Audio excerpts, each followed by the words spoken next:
क्या आपको कभी यूरिन में जलन होना या फिर जल्दी जल्दी आना या फिर बाथरूम छूट जाना जैसे सिम्टम्स हुए हैं?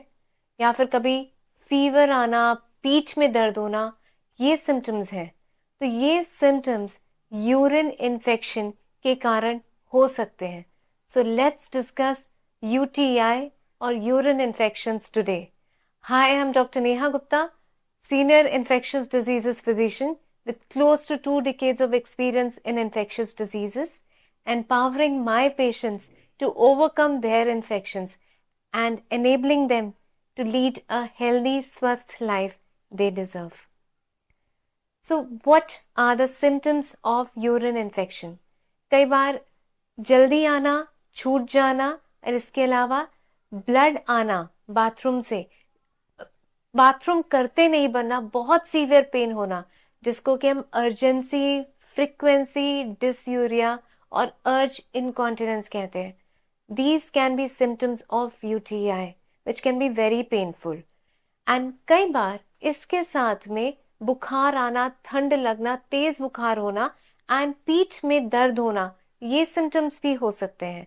So this is suggestive of infection in the kidneys, जिसको कि हम बोलते हैं acute pyelonephritis. So UTI can be divided into 2 types. One is lower UTI, जिसमें कि ब्लैडर में इन्फेक्शन होता है। उसमें यूजली पेशेंट्स को अर्जेंसी, फ्रीक्वेंसी, जल्दी जल्दी आना या फिर छूट जाना जैसे सिम्टम्स होते हैं। और अगर मान लीजिए आपको ठंड लग रही है, बुखार तेज आ रहा है, तो फिर ये अपर यूटीआई होता है, जो कि बहुत कॉम्प्लिकेटेड हो सकता है, क्योंकि इसमें से बैक्टीरिया फिर किडनी से ब्लड में जाके कॉम्प्लेक्स या सीवियर सेप्सिस करा सकते हैं। सेकेंड इज कि रिस्क फैक्टर्स क्या है और ये किसमें कॉमन है। सो यूजुअली यूरिन का इन्फेक्शन फीमेल्स में ज्यादा होता है as compare to the main.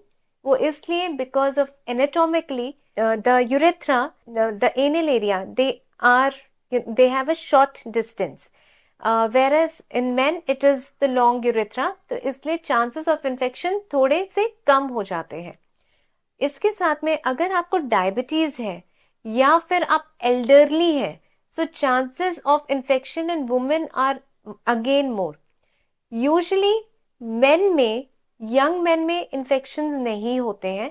It is either in elderly patients, and अगर मेन में इन्फेक्शन हो रहा है तो फिर it is usually a complicated UTI. We should rule out कि प्रोस्टेट या फिर कोई जेनाइटल एब्नॉर्मैलिटी तो नहीं है, कहीं पे ऑब्स्ट्रक्शन तो नहीं हो रहा है जिसकी वजह से यूरिन का इन्फेक्शन है।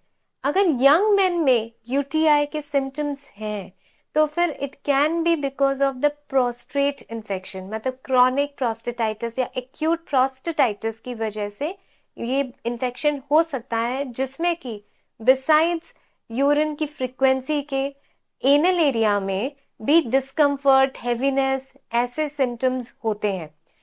इट्स इंपॉर्टेंट कि हम ये आइडेंटिफाई करें कि कहाँ पे इन्फेक्शन है, ब्लैडर का इन्फेक्शन है, किडनी का इन्फेक्शन है या फिर प्रोस्टेट का इन्फेक्शन है, to know that which are the likely bacteria.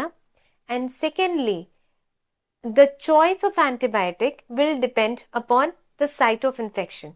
जैसे कि अगर मान लीजिए प्रोस्टेट में इन्फेक्शन है, so certain antibiotics जो कि ब्लैडर में इन्फेक्शन होती हैं तो ड्रग्स ऑफ चॉइस होते हैं, जैसे कि नाइट्रोफेरेंटोइन। बट अगर प्रोस्टेट में इन्फेक्शन है तो penetration of nitrofurantoin is very limited, so it cannot be used for treating the prostate infection. So the site of infection is very important to identify.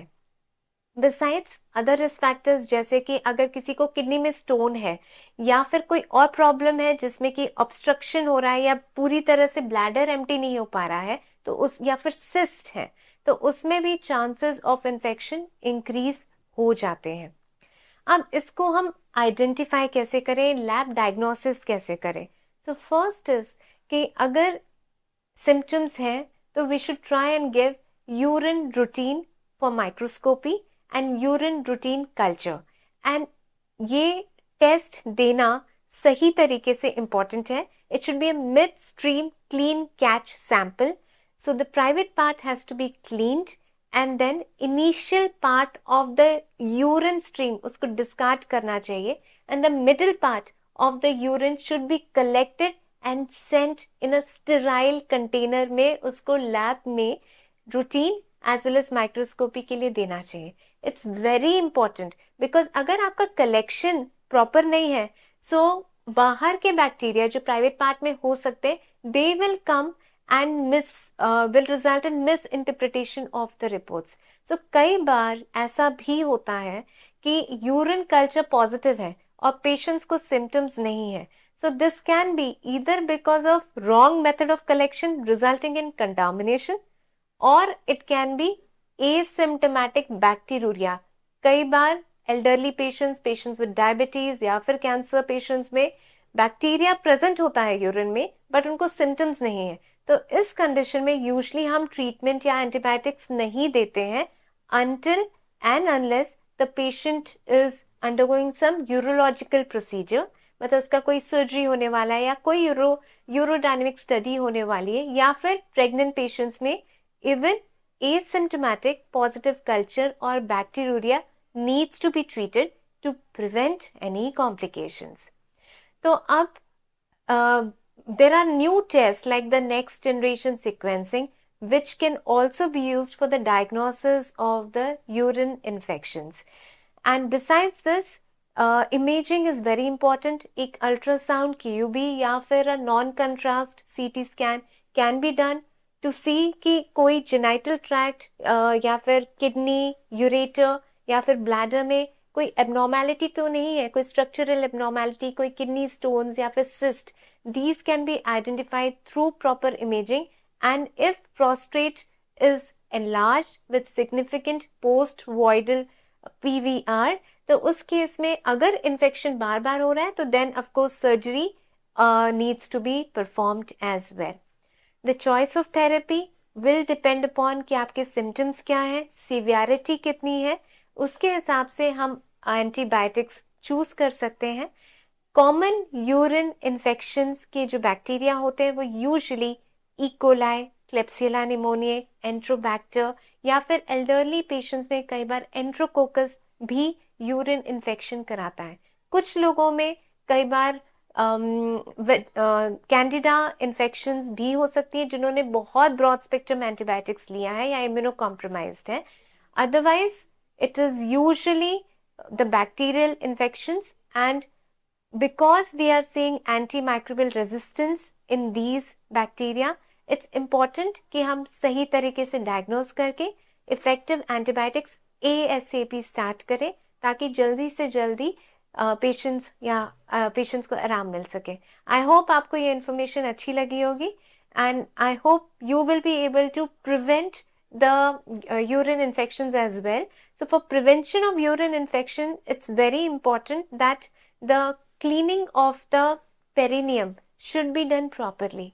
मतलब कि स्पेशली फीमेल्स में जिनको कि बार बार urine हो रहा है, उनको पहला तो drink lots of water.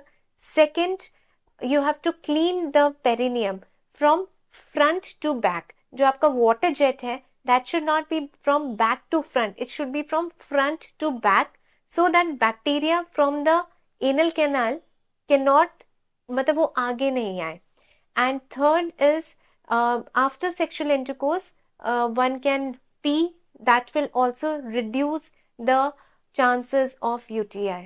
So I hope आपको information अच्छी लगी है, and अच्छी लगी है तो please इसको like, share and subscribe करें.